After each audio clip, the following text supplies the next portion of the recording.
ये हमारी नहीं आप सबकी डिमांड है, इसलिए मैं लेके आया हूँ आपके लिए 20,000 के दो ऐसे फोन जिनके बारे में हर एक इंडियन ने पूछा। तो 20,000 के अराउंड ये दो टॉप के खिलाड़ी हैं और सच बताऊं तो किसी एक को चूज करना बहुत ही ज्यादा मुश्किल, लेकिन आज फैसला हो ही जाए कि कौन सा जंग जीत कर ऊपर आएगा। सबसे important factors like camera, battery, performance, रोज चलाने का एक्सपीरियंस और छोटी छोटी कमियां सब बताने वाला हूँ। आराम से बैठ। एक तरफ है वीवो की सबसे फेमस टी सीरीज और दूसरी तरफ है मोटोरोला का सबसे value for money Moto S60 fusion. तो स्टार्ट करते हैं अनबॉक्सिंग से, क्योंकि वैल्यू फॉर मनी फैक्टर इस बॉक्स खोलने से स्टार्ट हो जाता है। और भाई ये है वीवो T4 और ये मोटो S60 फ्यूजन। इसको साइड में रखते हैं। मोटोरोला के अंदर ये 68 वोल्ट की चार्जिंग ब्रिक है और इससे आप लैपटॉप चार्ज करो, टैबलेट चार्ज करो, फोन चार्ज करो। भाई ये पीडी चार्जिंग को सपोर्ट करती है। हर कहीं 68 वोल्ट की पावर डिलीवरी मिलेगी आपको। और साथ ही में टाइप C to C वाली केबल, कुछ थोड़ा सा डॉक्यूमेंटेशन और हाँ बैक कवर नहीं आता मोटोरोला के अंदर एंड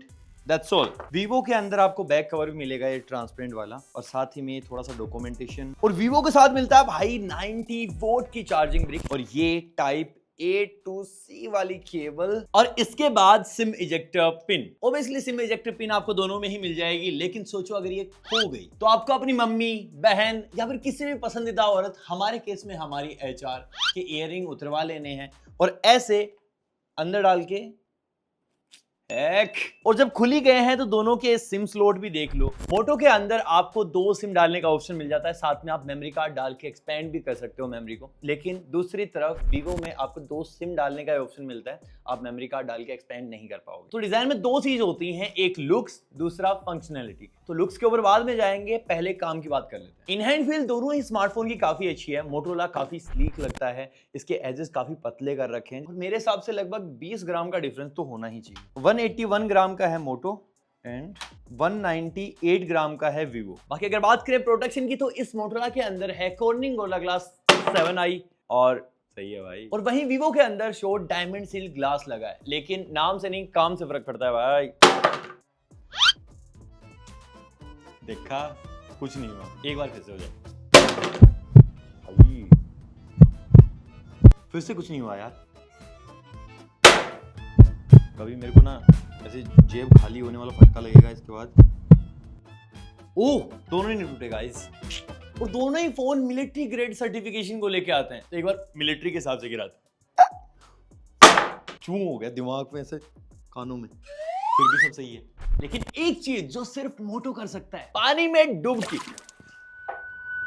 मैं भी नहा लिया भाई, क्योंकि इसके अंदर IP68, 69 दोनों है। वहीं वीवो के अंदर IP65 है, तो भाई ये इतना ही सहेगा। बाकी दोनों के अंदर ही आपको प्लास्टिक का फ्रेम मिलता है। वीवो के अंदर बैक पैनल भी पूरा प्लास्टिक का है, लेकिन मोटोरोला के अंदर ये है वीगन लेदर। बाकी एक बार टीम वालों से पूछ लेते हैं कि दोनों में से किसी एक को चूज करना हो तो वो किसको प्रायोरिटी देंगे। देखो ये 2 फोन्स हैं, अराउंड 20,000 रुपीज इनकी प्राइस है। तो तुम्हें कोई लेना हो, फीचर्स छोड़ दो, कौन सा लोगे? लुकिंग वाइज मेरे को ये वीवो अच्छा लग रहा है और इन हैंड जो फील है ये मोटो की मस्त लग रही है मेरे को। ये वाला ज़्यादा बेटर लग रहा है। क्यों? मतलब इसका स्क्रीन डिस्प्ले ये मुझे अच्छा लग रहा है। वैसे तो मुझे कॉम्पैक्ट फ़ोन पसंद है, मेरे को ये वाला मतलब ग्लॉसी डिज़ाइन है तो इतना पसंद नहीं। वीगन लेदर मेरे को पसंद है और ये फ़ोन बहुत कॉम्पैक्ट है और पतला भी है इससे ज़्यादा।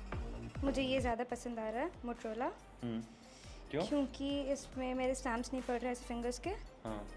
अपार्ट फ्रॉम दैट ये मेरे हाथ में ज़्यादा सही ऐसे बैठ रहा है, दैट्स व्हाई।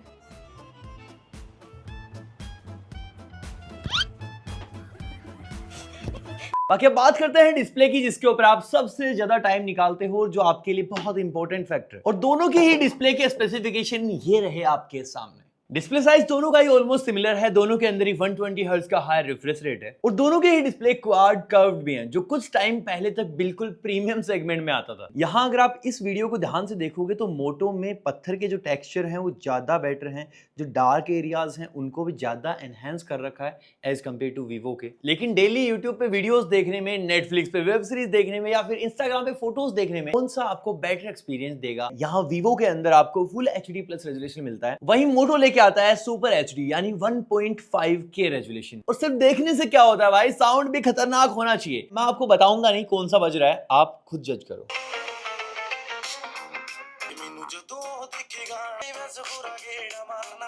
इसके अंदर आपको ड्यूअल स्टीरियो स्पीकर्स मिलते हैं विद डोल्बी एटमॉस। यहाँ वीवो के अंदर सिंगल स्पीकर है। तो एंटरटेनमेंट, माल मसाला, इन सब में डेफिनेटली मोटो का दबदबा कायम। और बहुत हो गई बाहर की बातें, अंदर घुसते हैं और यूआई की बात करते हैं। और ये दोनों ही फोन्स एंड्रॉइड 15 पे आते हैं और यूआई एक ऐसी चीज है जिससे आप डेली रूबरू होते हो, आपके फोन यूजर्स को वो और ज्यादा स्मूथ बनाता है। तो हम डेफिनेटली ऊपर ऊपर से तो नहीं देखने वाले, हम घुसेंगे इन डेप्थ। तो बेसिकली हमने ओएस को 4 पिलर्स में डिवाइड किया है: clean UI, smoothness, AI features की जंग और कितना फ्यूचर प्रूफ है। तो सबसे पहले बात कर लेते हैं मोटो की। इसके अंदर आपको हेलो यूआई मिलता है और इसी से हम अपने पहले फैक्टर पे चलते हैं, क्लीन यूआई। और इस मामले में ये दोनों ही फोन एक दूसरे से बहुत अलग है। अब दूसरा है स्मूथनेस। यहाँ वीवो के एनिमेशन देखो कितने प्यारे हैं भाई, ऐसे खट से ओपन होता है, खट से बंद होता है। और इसके अंदर डेफिनेटली वीवो ने काफी मेहनत करी होगी इसको ऑप्टिमाइज करने में। लेकिन वहीं अगर मोटोरोला की एप्लीकेशन खोलने जाओगे, बंद करने जाओगे, बिल्कुल स्नैपी। बस एक छोटी सी दिक्कत यह है कि जब भी आप इसका कैमरा ऐप खोलते हो ना, आपको थोड़ा सा जिटर देखने को मिलता है। तो टोटल मिला जुला के यहाँ पे दोनों का टाई हो जाता है। और अब 2025 की सबसे बड़ी जंग, एआई।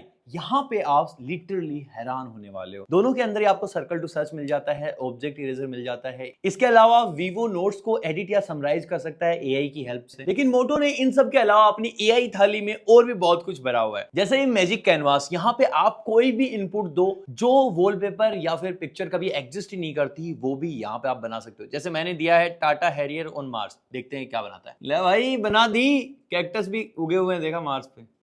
और अगर आपको लग रहा हो कि ये कितने सारे एआई फीचर्स हैं, तो लिस्ट अभी और भी बहुत लंबी है। जैसे ये अपडेट में यहाँ पे आप कोई भी इंपॉर्टेंट नोटिफिकेशन मिस नहीं कर पाओगे, चाहे हजारों नोटिफिकेशन आ गए। तो बेसिकली सारी नोटिफिकेशन की एक समरी रेडी कर देता है आपके लिए। तो एआई की जगह में डेफिनेटली मोटोरोला आगे निकल जाता है। और हमारा लास्ट फैक्टर, वीवो के अंदर आपको 2 साल के मेजर एंड्रॉइड अपडेट्स और 3 साल के सिक्योरिटी अपडेट्स मिलेंगे। वहीं मोटोरोला के अंदर आपको 1 साल एक्स्ट्रा मिल जाता है, मतलब 3 साल के एंड्रॉइड अपडेट्स मिलेंगे। तो ओवरऑल ओएस में मार्किंग करें तो मोटोरोला रेस में आगे निकल जाता है। बाकी दोनों ही फोनों में UFS 2.2 मिलता है। लेकिन मैं अगर आपको सीधी सीधी बात बताऊं तो वीवो का प्रोसेसर कहीं ना कहीं थोड़ा सा ज्यादा पावरफुल है एज कम्पेयर टू मोटो। और यही चीज आपको बेंचमार्क स्कोर्स में भी दिखती है, वीवो के स्कोर्स थोड़े से ज्यादा हैं। अगर डे टू डे लाइफ के नॉर्मल टास्क की बात करें तो दोनों ही फोन काफी मक्खन चलने वाले हैं। मोटोरोला के अंदर आप कैजुअल गेमिंग काफी आराम से कर लोगे, लेकिन जेंसन जैसी हैवी गेम्स के अंदर दिक्कत हो सकती है। लेकिन वहीं वीवो इससे थोड़ा ज्यादा बेटर हैंडल कर पाएगा।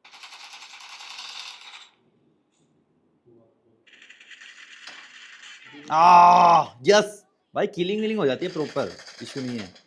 गेमिंग का एक्सपीरियंस वैसे दोनों में ही बहुत तगड़ा है, लेकिन वीवो थोड़ा सा बेटर मार्जिन रखता है। लेकिन मोटो के अंदर एक चीज आपको बेटर मिलती है, इसका बेस वेरिएंट 256 GB से स्टार्ट होता है। तो आपको स्टोरेज की दिक्कत नहीं आने वाली, चाहे आपने बेस वेरिएंट ही खरीदा हो। तो भाई अभी तक की लड़ाई में वीवो के लिए मुश्किलें बढ़ती जा रही है, लेकिन वीवो इतना भी इजीली घुटने नहीं टेकने वाला। बाकी अगर बात करें बैटरी की, तो मोटोरोला के अंदर 5500 mAh की बैटरी मिलती है, 68 वोल्ट की पीडी चार्जिंग है। इस फॉर्म फैक्टर के हिसाब से डेफिनेटली आपको काफी लगने वाला है। लेकिन यहाँ वीवो कुछ ज्यादा ही आगे निकल जाता है, 7300 mAh battery with 90 volt fast charger. और इसके साथ आप आराम से 2 दिन निकाल सकते हो। और इसी चीज को कंपनसेट करने के लिए मोटोरोला ने अपनी ऑप्टिमाइजेशन काफी अच्छी रखी है। एक तो स्टॉक एंड्रॉइड जैसा ओएस होने की वजह से बैटरी कम यूज होती है, साथ ही में ऑप्टिमाइजेशन बेटर होने की वजह से आपको 1 दिन प्लस का बैटरी बैकअप मिलेगा ही मिलेगा। और मैंने आपको स्टार्टिंग में बताया था कि इन दोनों के अंदर आपको 3 कैमरास मिलते हैं, लेकिन यहाँ पे बहुत बड़ा ट्विस्ट है। वीवो के अंदर प्राइमरी कैमरा 50 मेगापिक्सल का है और 2 मेगापिक्सल का डेप्थ सेंसर है। और तीसरा है भाई कैमरा नहीं है, ये IR ब्लास्टर है। बाकी मोटो के अंदर 50 मेगापिक्सल का प्राइमरी सेंसर है, 13 मेगापिक्सल का अल्ट्रा वाइड है और यही मैक्रो का काम भी करता है। और ये जो तीसरा है,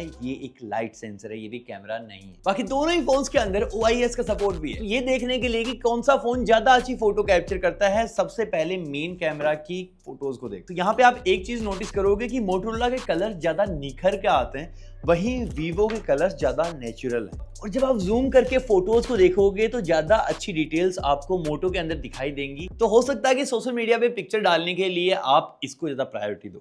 लेकिन वहीं अगर वीवो के फोटो में आप थोड़ा सा कॉन्ट्रास्ट बढ़ाओ और थोड़ा सा सैचुरेशन बढ़ाओगे तो वो फोटो के कलर्स एक्चुअली मैच हो जाते हैं। वहीं अगर बात करें पोर्ट्रेट्स की, तो भाई दोनों ही फोनों का एज डिटेक्शन बहुत ही नेक्स्ट लेवल का है इस प्राइस में भी। जो पीछे की तरफ बुके फ्लेयर्स बने हुए हैं वो भी ज्यादा अच्छे मोटोरोला क्रिएट करता है। और अल्ट्रा वाइड फोटोज के लिए ऑप्शन सिर्फ आपको मोटोरोला प्रोवाइड करता है। तो ये कुछ फोटोज हैं जो हमने क्लिक करी हैं। यहाँ पे डिटेल्स बिल्कुल मेंटेन रखे हैं, काफी अच्छा आउटपुट है और यही अल्ट्रा वाइड मैक्रो का काम भी कर रहा है। तो हमने इससे भी पिक्चर्स ली हैं और डिटेल्स देखो भाई।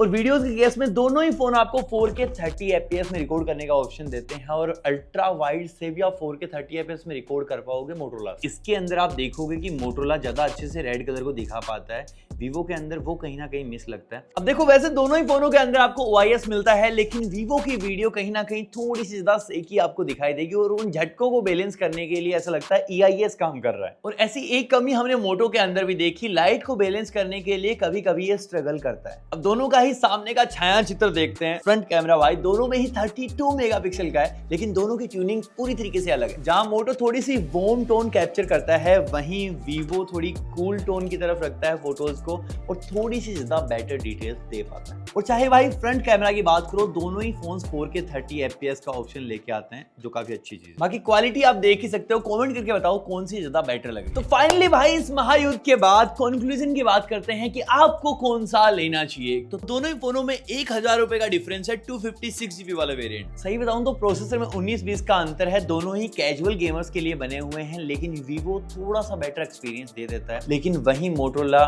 डिजाइन में बेटर है, कैमरास में ज्यादा बेटर है, डिस्प्ले में बेटर है, UI में बेटर है और AI में मोटो बहुत ज्यादा आगे निकल जाता है एज कम्पेयर टू वीवो। और इन्हीं सब चीजों की वजह से मोटो ये रेस जीत पाता है। थोड़ी सी बेटर गेमिंग आपको वीवो करवाएगा। ऑल्सो अगर आपको बहुत बड़ी बैटरी भी चाहिए तो वीवो आपके लिए एक बेटर ऑप्शन है। तो दैट्स ऑल। आपको कौन सा पसंद आया नीचे लिख के बताओ। मैं मिलता हूँ आपसे अगले वाले वीडियो तक के लिए।